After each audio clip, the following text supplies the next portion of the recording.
almost, not all, but almost all of these Instagram influencers in classic menswear have no freaking sense of style. And I don't Mm. understand how they're having hundreds and thousands of likes when they look effing ridiculous.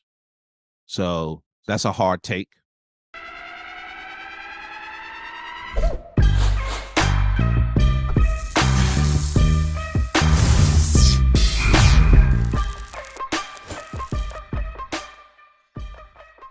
This is the Living Numbers podcast, where the numbers tell the story, but the people give it purpose.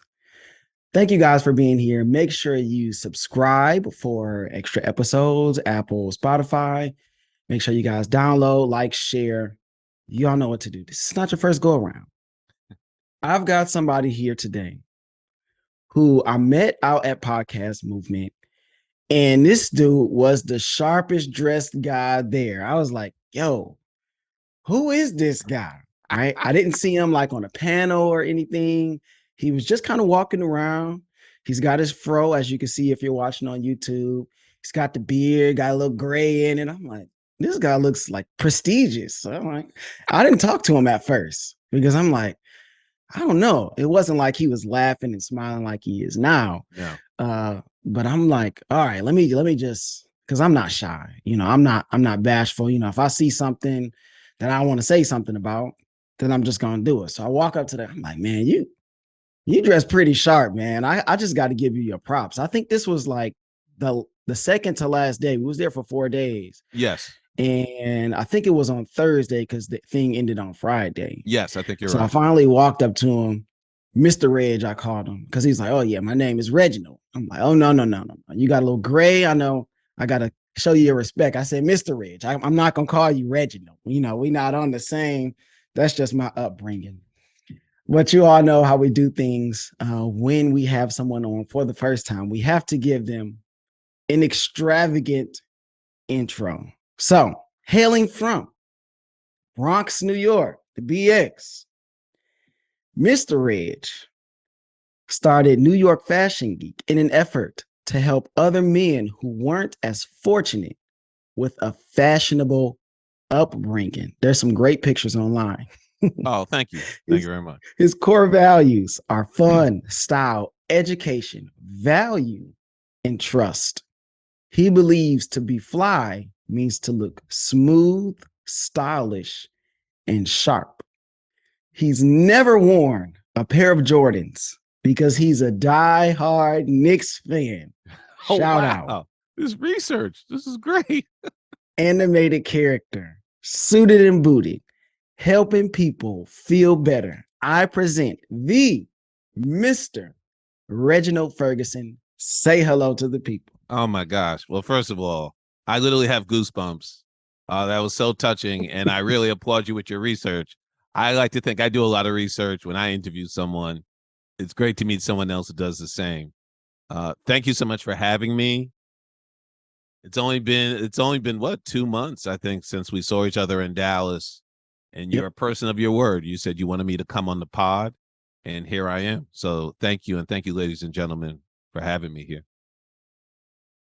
So, y'all know, we got to start out with our first number here. Okay. And I was listening to the New York Fashion Geek podcast, Thank you. which is amazing, by the way. He has great people on.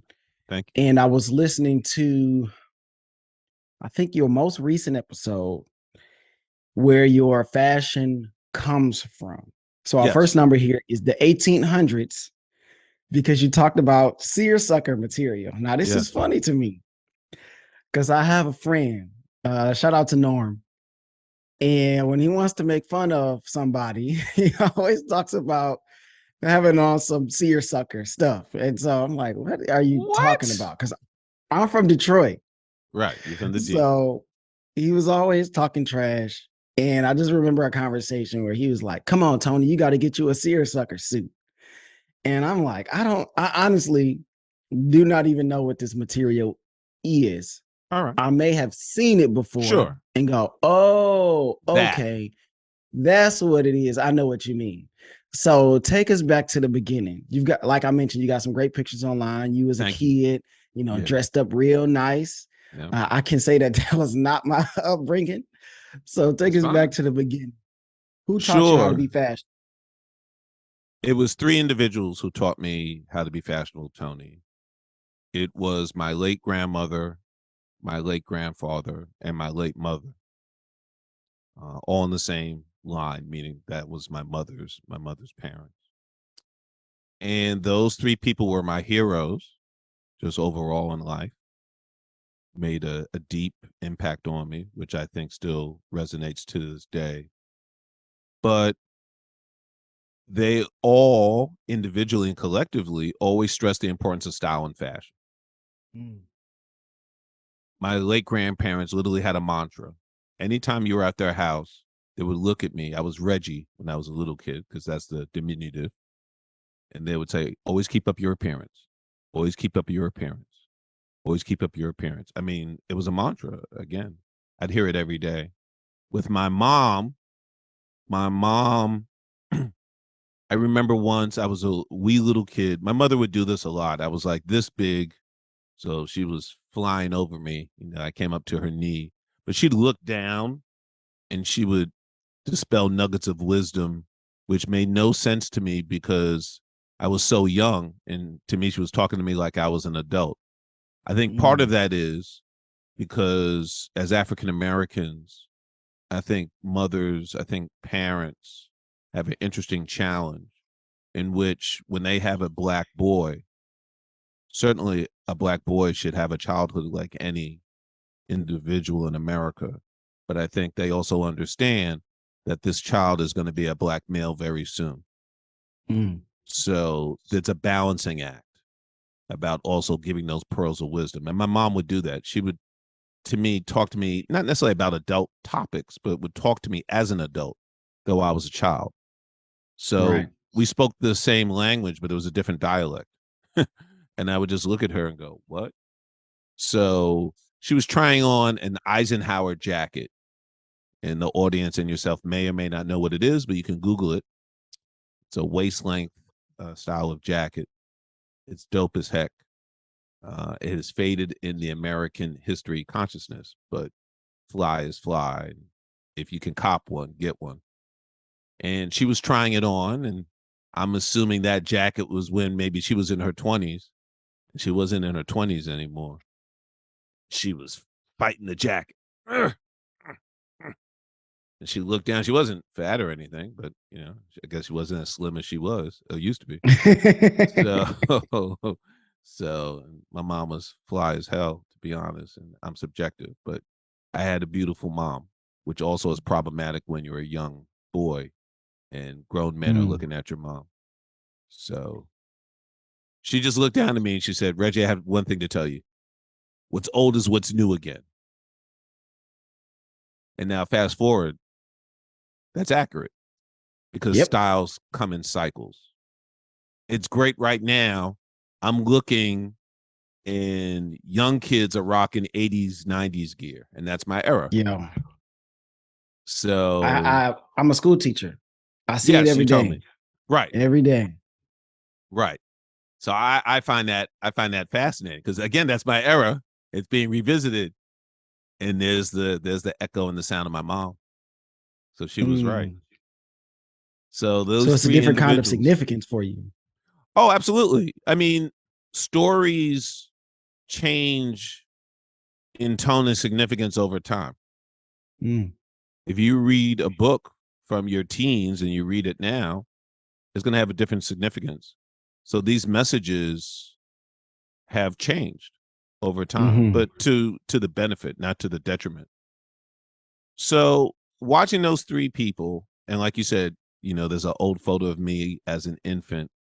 So I had no choice in the matter, right? But clearly Hmm. my mom, along with her parents, my grandparents, were making conscious decisions sartorially for their son, for their grandson. Since these three people are my heroes and you're a child, you're impressionable. Hmm. So anything they said made sense to me. And then you start getting older and you start formulating your own opinions, particularly as you enter adolescence. So, like you said, my company name is New York Fashion Geek, and often I'm just called the New York Fashion Geek. So that means I'm a native here. I've been here all my life. I'm third generation New Yorker. As I was growing up, referencing the 80s and 90s, there was a music form called rap that was being created where my grandparents lived, which was the Bronx. And they lived in the South Bronx. So whether I was visiting or ultimately moving to live there with them, I was part of that. Now, side by side, I went to prep school here in New York, also in the Bronx, Riverdale Country School. So we're talking prep, which one could argue seersucker is an element of that, prep, trad, and we're talking rap, but ultimately the culture is hip hop. So I'm growing up with those two schools of sartorial thought. And again, I'm getting older, so I'm formulating my own opinions. They still were the foundation. But again, now it's, oh, I like this, I don't like that. Which I remember once that happened with me and my grandmother.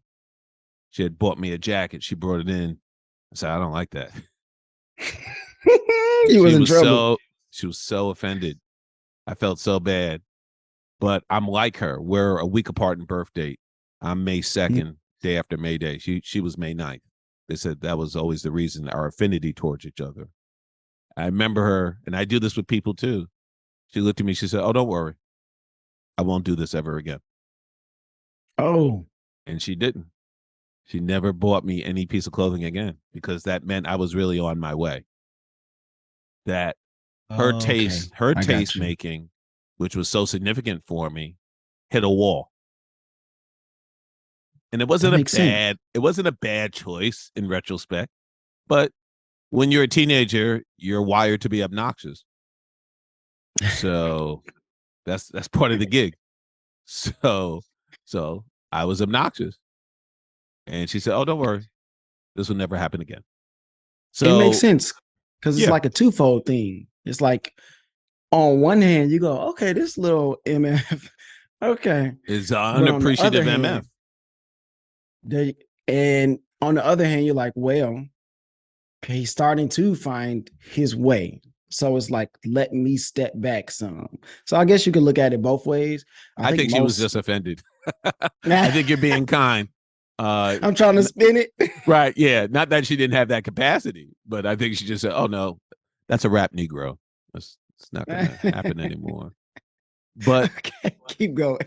But, they created a foundation. And really, even now to this day, the way I dress now, today is a casual steez. And I didn't realize how the camera angle would be. I'm rocking my own gear. So that's what a I'm flex, talking y'all. about. That's a flex. So those foundations still serve me. And one would argue they serve my clients as well. So I loved learning from them, but then I realized I wanted to take it to another level. And once I got into college, that really happened because I had a college buddy, big shout out to Rich Madore. His dad was a tailor. I never had that perspective before. So we were like two giddy guys who loved gear. And when you live in New York, no matter what your economic strata is, gear is important.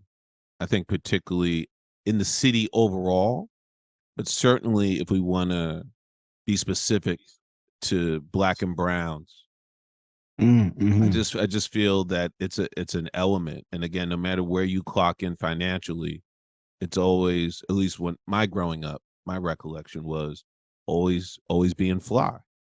How can you be in the lane with everyone else yet be a little bit different? What store did you go to? This is pre-internet, right? What store did you go to, that maybe no one knew? Because that's the thing. It's always about the novelty.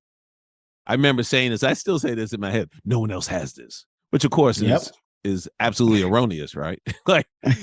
like they didn't make one pair of Lees. So in gray, right? They made thousands, and they're all around North America. So guarantee you somebody else has this. exactly. But you always wanted to be distinct, and I feel the same way today. I'm a classic menswear guy. There's no question about that. You saw me, like you said, I was suited and Yeah. booted because that's my normal steez. I'm going to work. That that 5 day, that 4 day conference was work. It was enjoyable, but it's also easy for me. Mm-hmm. To me, it's much easier to pack suits and match shirts and ties and socks and shoes than, hey, oh my gosh, what shirt, what slacks, what this, what that. Right.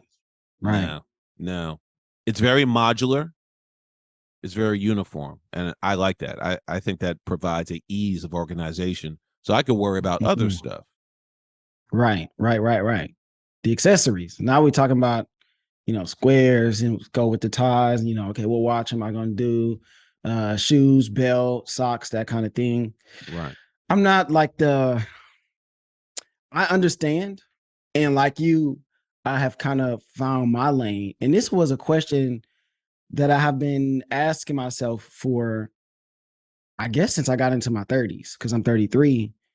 And I'm like, okay, what's going to be like how I dress as I get older? So, how did that Sure. change for you? Because now I would just say for me, I'm kind of rocking, I got like a short sleeve deal with the collar. That's important to me, especially because I look young. And Yeah, I so was I gonna say you want, look 23, bro. thank you. Thank you. No, for real. So I'm like when I 33. 33, May 22nd, actually. So Oh, I'm pretty close yeah. to you and your grandmother. Yeah. But for me as a school teacher, looking really young, I'm like, I got to create that separation. And shout out to one of my principals. He was like, let's try to button it up a little bit more. Cause I had like a kind of like a collar shirt like that you have on.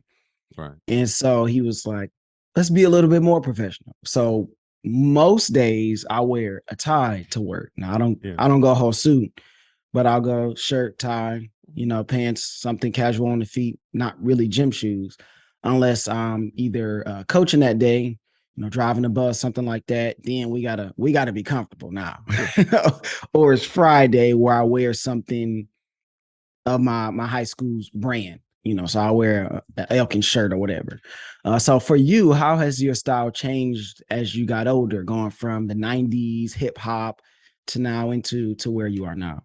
Sure. It definitely has changed. I don't think the changes have been radical. Mm-hmm. So again, growing up, I grew up in the classic menswear steez, right? Hashtag classic menswear. So what does that mean? Shirts, ties, sport jacket, pants. Because in my family, boys don't wear a suit until they enter college because it Mm. doesn't make sense.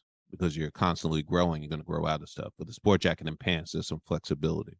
So again, you're quickly in the audience is quickly understanding this foundational knowledge that I received.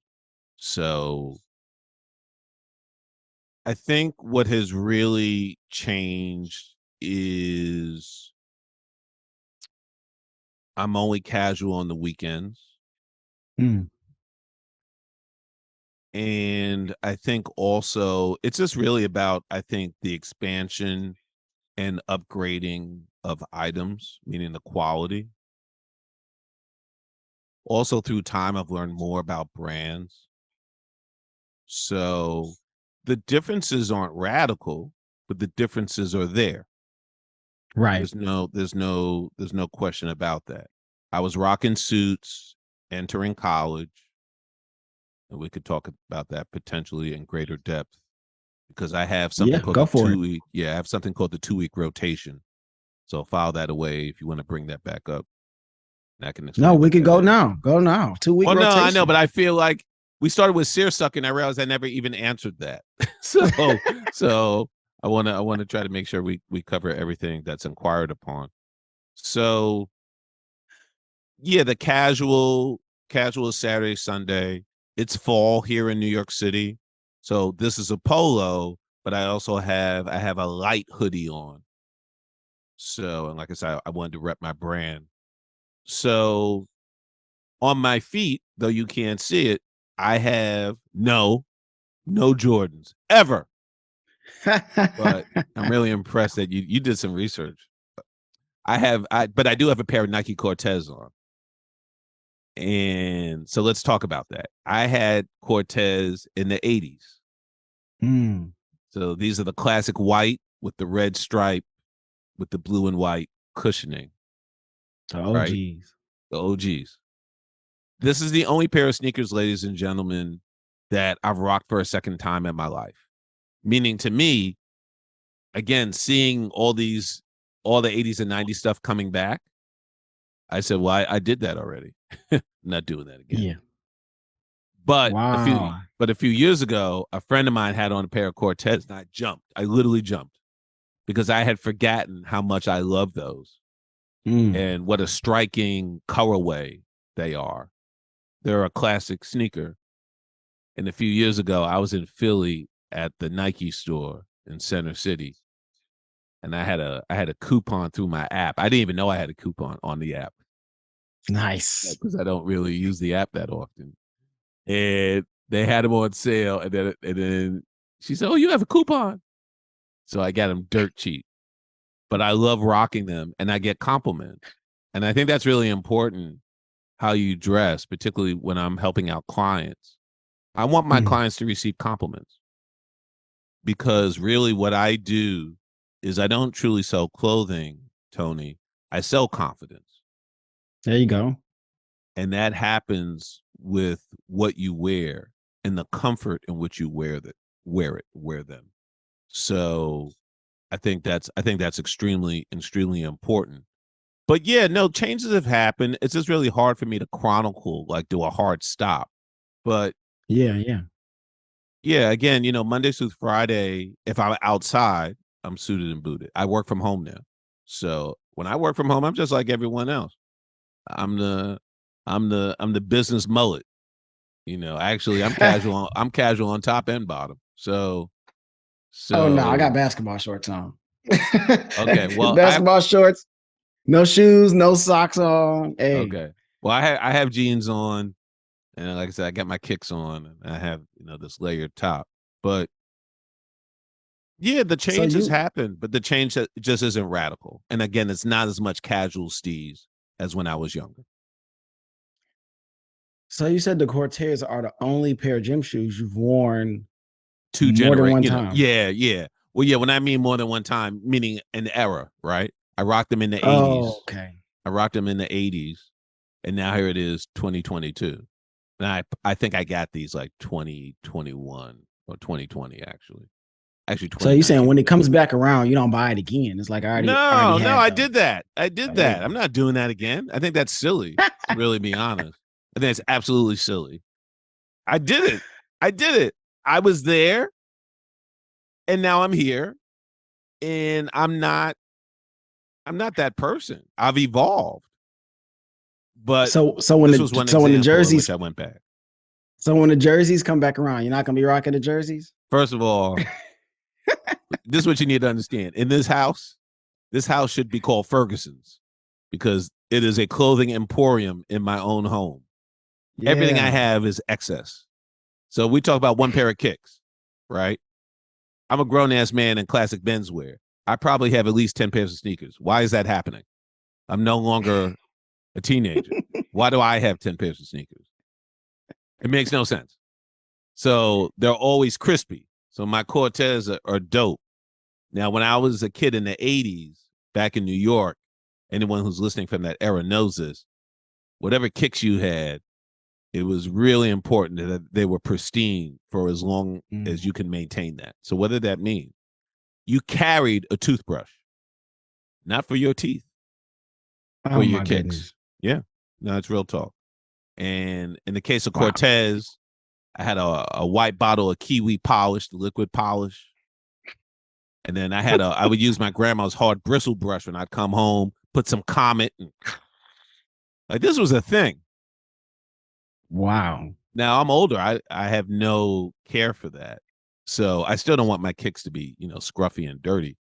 But and now I've seen on the gram, I've seen like I guess these machines, this technology is advanced and you can really get a Yeah. sneaker cleaning. It seems really interesting.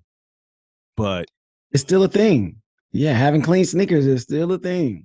People I'm will glad fight you. I'm glad to hear that. Yeah, it's it's They fight you, you interesting. It's step on the sneaker. fascinating. Oh yeah. Oh, that still happens. I still have that reaction, even with shoes. I mean, particularly with shoes. I mostly wear shoes. Yeah, if I'm on a train and someone steps on me, it's really a problem. I It's still like, yo, react. what's up? Absolutely. No, I snap.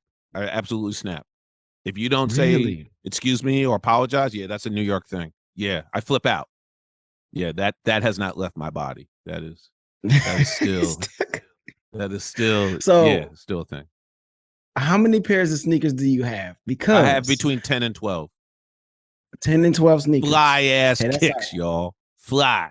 right. Just like these I thought I heard. Cortez. I Cortez thought are I heard fashionable. that you had maybe it was 15 and not 50. No, definitely not 50. No. I'm not insane. So Okay. no, no, Because I no. was listening. I was listening. I Yeah, was like, yeah, wait, did clearly he you say did your 50? research. No, it's closer to 50. It's between 10 and 15. It's definitely not 50. Okay. That's never gonna happen. Okay. Here's the other thing about Ferguson's, aka the clothing emporium, which is my apartment. It's just physical space, bro. So I talk to people in the classic menswear area. I'll give you an example, Mm. ties. I have a tie rack. My tie rack is the same tie rack my late grandparents gave me. So again, Wow. understand the nurturing, right? So I was talking to a guy in the space and he goes, you can never have enough ties. I said, oh, absolutely you can. Because to me, it's only what could fit on my tie rack. Like after that, it's a wrap. So that's how it is about sneakers.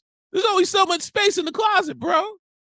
After that, what are you doing? Are you putting ties and sneakers in your oven? And I've heard of that in New York. Of No. people, no, that's a New York thing. It's freaky to hear that, but because in New York, particularly the majority of us here in the city, we live in apartments, space is at a premium.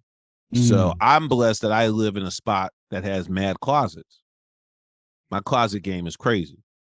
So that's how I ended up. And I also, in my defense, everything I get on the deal. In New York, we have an expression, never pay retail. And I'm convinced There an you go. old Jewish lady came up with that phrase. Because it's true. In New York, we're the Mecca. We're one of the fashion Meccas. So there are sales happening all the time, sample sales specifically. They're just deals. Mm. So I never pay All over. retail. Yeah. Now, again, I got these Cortez in Philly, right? I'm keeping it real. I did not get them here. But I was in Philly on some business. I was walking around downtown in Center City, and I saw a Nike store. I was just killing time. It was in their fashion district. And Mm-hmm. I saw the Cortez. And I referenced my You had the friend. cop. I said, let me go back in time. So, and they're freaking fly, yo. They're fly as hell, man, because I'm fly as hell every day. So, So you no matter mentioned what I Nike. wear. That's one of the brands that people see as premier. It's Nike. Like everybody has Nikes. It's a So brand from my growing up. It's, listen, yeah, yeah. the So brands talk about of, that. yeah, Talk the about brands of hip brands hop. quality. Oh, sure. So, riffing on Nike. So, growing up here in New York City, growing up in the hip hop era, up in the Bronx where the people were fresh. There's not just one brand, but Nike definitely was emblematic. I mean, so was Adidas, right? Those were the two strongest. But obviously you had all these other brands that were garnering people's attention. Because again, when you live in New York and you are black and brown, you want to represent some type of element of style. I just think it's really important. Now, in the words of my late mother, I took it to the next level. I went crazy with it and took it to the next level. Her words. So, and that may be true, but it also became a business, and I never knew that would happen. I never knew the nurturing from my family and that my own opinions would lead to me creating a business. Never would have thought that in a million years. Happy that it's happening. So, yeah, I want to be clear about the whole quality brand thing. I think I see it more now. I'm not saying it didn't happen when I was growing up, but what I see now is really people making an equivalence to quality through a name. And I think that often can be a false equivalence. The way I grew up was that it wasn't about brands per se. It was just about quality of the item. And my grandparents were the people who taught me that. So we would go to stores, particularly school shopping, right? Mm-hmm. So you go in school shopping, and again, I'm a prep guy. So I'm slacks. I'm a shirt. I'm a tie. I'm a sweater. I'm preppy, right? My late grandmother, God rest her, and I found it. I don't know how much research you did because I put this on the gram years ago because I Googled it. My grandma, I remember she bought me a poster. I love Peanuts. I love Charlie Brown. I love animation still to this day. It never changed. They used to tease about that as I was getting older. They go, you still love cartoons? And yeah, I still love cartoons. Yes, I do. Okay, whatever. Yeah. Yeah. No, it was cool. I mean, I think they just thought it was cute. So I love Snoopy. I love Charlie Brown. And my grandma, again, I was told by my grandpa I wasn't just a grandson, I was a son because they didn't have any boys, right? Mm. They just had my aunt and my mom, so only two girls. She bought me this poster, and you can Google it, and it reads, "It's cool to be Joe Prep," and it's Snoopy in a sport jacket, and it's a madras background, again, a material like a seersucker that, is though it's from another country, another world, arguably, but it is an American, fabric. So she knew who her grandson was becoming. And that was because of the choices that my mom with their backup made. So the point is going clothing shopping with them. It was never about a brand per se. And it didn't mean that I didn't covet brands as a kid. Every kid does. And now, as we say, adults do. And that's human nature. That's fine. But we would go to stores in which you would have brands that were not names that you knew, not a popular name. And I think really because my late grandmother was a seamstress, she literally had the institutional background and understanding to look at clothing items and to feel material and determine if it was a winner or a loser. And I watched that. And I was taught that. So my point is, it's not all about the brand. It's all about the quality vis-a-vis your pocketbook. Don't get caught up in the trap of a brand. I'm not against brands. This is a Gap hoodie from many years ago. Okay. The Cortez we already talked about. I'm rocking a pair of jeans from Uniqlo right now. And I have a Snoopy Timex watch on. I like it. So it's just about understanding. And that's what I try to do with my clients. I try to raise their fashion IQ. That's my job. Nice. What's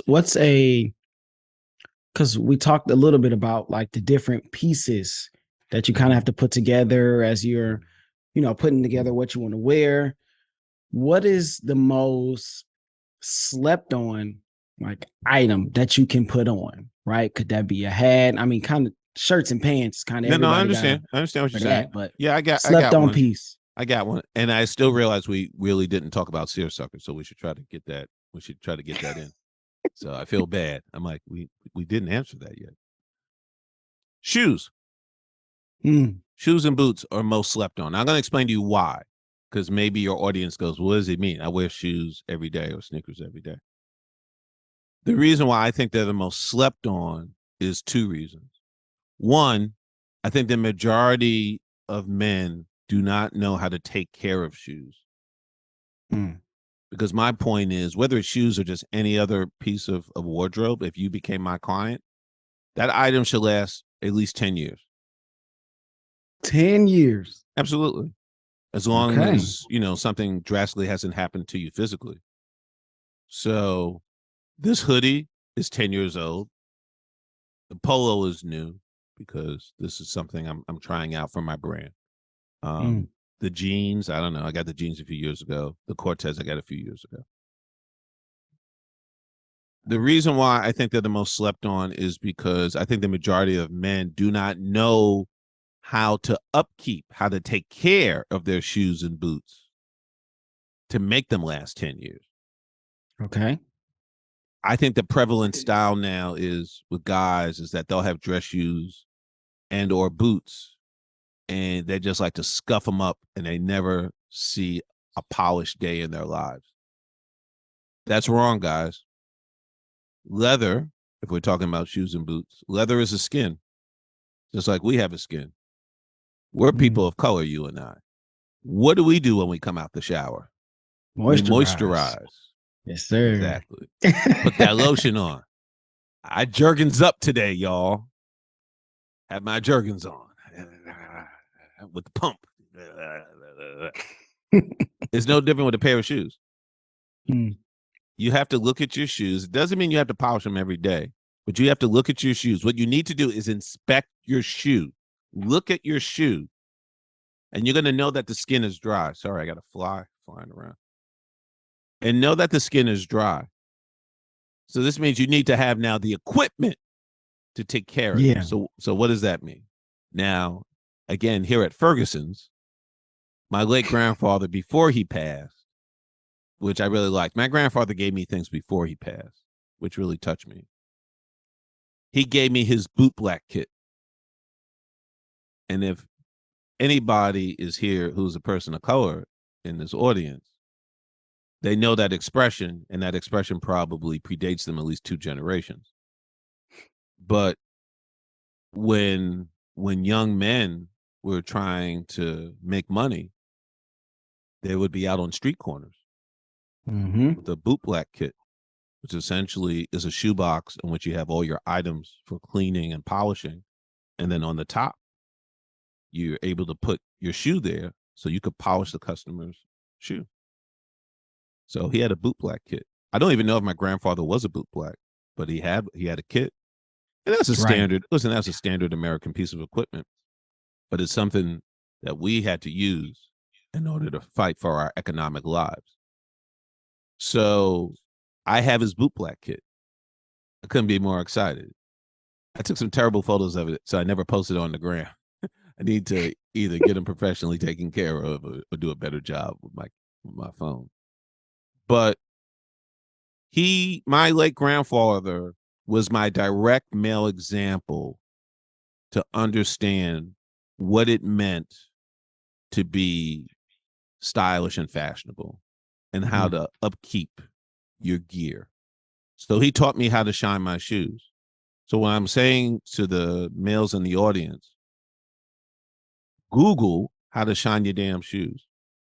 Learn the pieces of items that you need. You can get a boot black kit or something equivalent. You need to get moisturizer. You need to get brushes. You need to get daubers. You need to get old cloth. Listen, I still do the old school, an old piece of underwear. I'm that guy. But learning how to work the polish into the crevices, into the lines, and to massage it, depending on the polish, let it sit there for a day. Yes, a day. Next day, polish. You can also use cream. You can do polish and then cream. I am not the guy in which you can see a mirror reflection. I'm not that dude. I'm not willing to put that type of time in. But I shine my shoes to mitigate against wear and tear, because everything that we're talking about that we have on from head to toe, you need to learn how do you mitigate against wear and tear. Because if you do that, then you'll have something for at least 10 years. Your eyes went like this when I said 10 years. I said in 10 years, I don't even blink because I take good care of my stuff. Also, if you have a lot of items like me, I'm American excess. I am the reason why they hate us. If you have a lot of items and you're not rocking them all the time, that's also mitigating against wear and tear, right? Yeah. Yeah. So absolutely, that's the most slept on item. Get yourselves shoes and boots. Google how to take care of them, and they will take care of you. Because it's not about, oh, it's a year from now, it's 6 months from now, let me get another pair of shoes. That's just stupid. That's stupid. I want my clients to develop good habits because I've got gear. Listen, I'm old enough now. Like you said, I got gray, salt and pepper's here. Yes, sir. I have now officially vintage items in my closet. How did that happen? It makes me feel bad. But keep them for a long time. Right. But here's the point. they're not going anywhere as long as God, gives me the discipline to remain, the Mm, body shape that I am. So I like that I'm not running out to the store. I shop, as I was told by a lady friend of mine who is Dutch. I shop like the French. For me, it's not about need anymore. That definitely has mm. gone. But it's now about, oh, I don't have that color. I don't have this. So I'm curating a wardrobe, which, to be candid, is enough for probably 3 to 4 men up in this house. Wow. Yeah, it's bad. That's It's a a lot. problem. That's a problem. It's a problem. I love clothes. So I've become a collector. Clearly, Yeah. Yeah, it's a problem. I'm not going to deny it. that kind of brings us to our three what's here.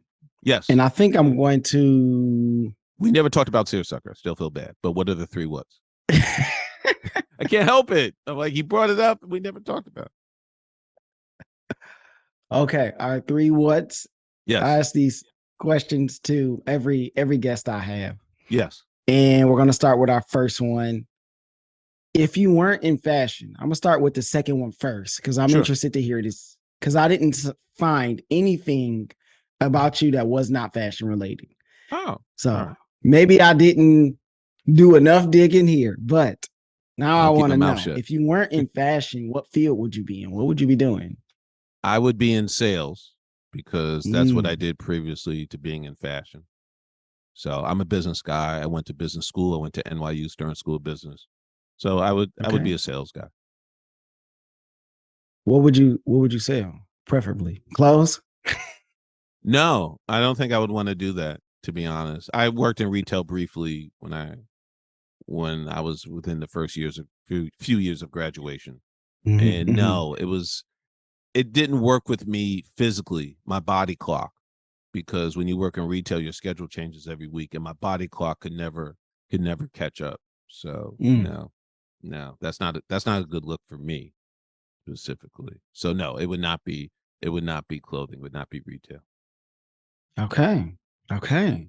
I'm surprised by the answer, but Good. it's not Glad you're surprising to surprised. know that you would be in sales because you have that personality. You Thank you.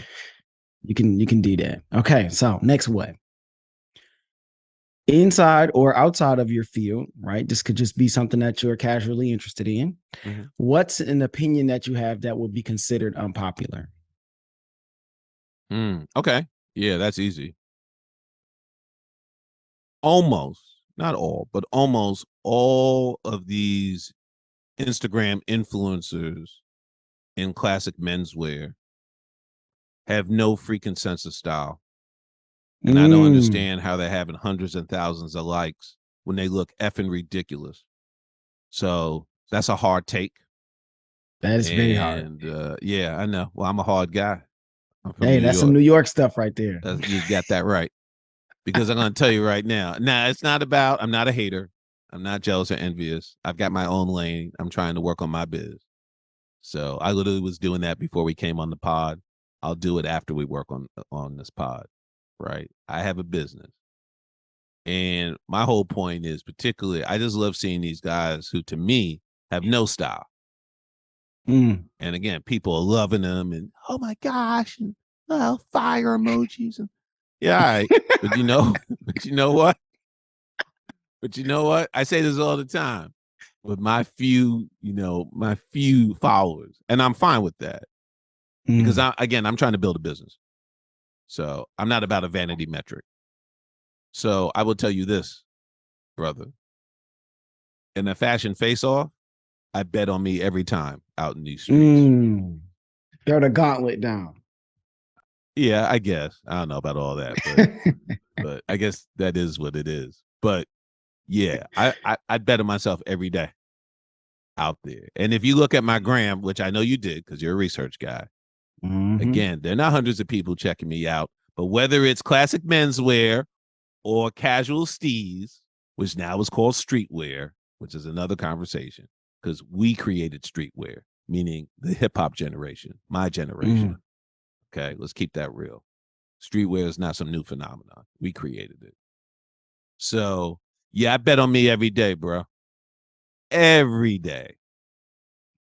Okay. Enough said. Last what? What advice would you give to someone in high school? So I take this back to my classroom, Sure. and I actually do this sometimes. I'll show my kids like, hey, this expert has some advice for you. Listen to him. So what would you tell those kids? Sure. In the realm of fashion or just overall? Or what are you driving at?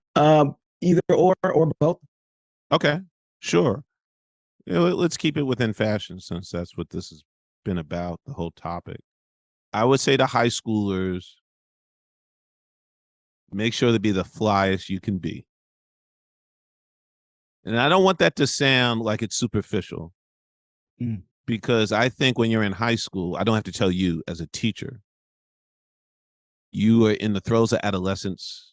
Your hormones are at a level that they will never be again in life. Your brain is still developing.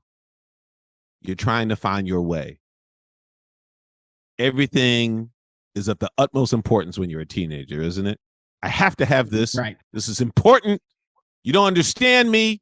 I hate you. So I like want that any jacket. I gotta have it. Why can't I have it? So understand that you are working on being the best version of yourself that you can be.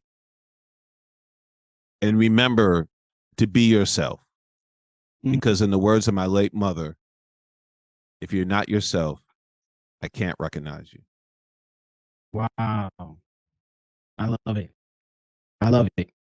Of course, before we get out of here, Mr. Reginald Ferguson, please tell everybody where they can find you. Socials, website, podcast. Go. Sure. My website is nyfashiongeek.com. If you go on the website and you want to set up an appointment, you have the ability to do so. You do not have to be in New York City to become a client. I have clients all over the country. As long as you have an internet connection, you can become a client. It's easy. And our services run from closet inventory to personal shopping and everything in between. You can consider me a personal trainer for fashion. My Instagram is New York Fashion Geek. My Twitter is NY Fashion Geek. My LinkedIn page is New York Fashion Geek. And the podcast, it is called the Fashion Geek Podcast. And you can find that on all platforms, Apple, Spotify, Amazon, just everywhere. Google it. And also there's a podcast page on the website. I really appreciate that Tony listened to the pod, because we are fellow podcasters. We met at a podcast convention. So game recognized game. And that's all the places you can find me. I'm easily findable. If you sign up on my website, I have a newsletter as well. And I also, very important, if you go to the website, I'm going to drop a jewel for you. Go to the website and download the 10 things that every man needs in his wardrobe. It's a free PDF. Thank you all for watching. Thank you for listening. Thank you for being just awesome. I have a great audience. I mean, I'm over 1,000 downloads. That means a big thing to me. It means progress. It means y'all are tuning in.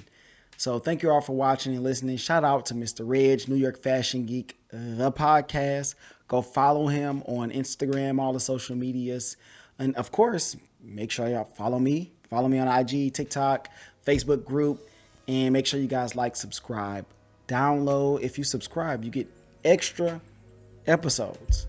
I got a bunch of them up there and they're all great. So make sure you guys do that.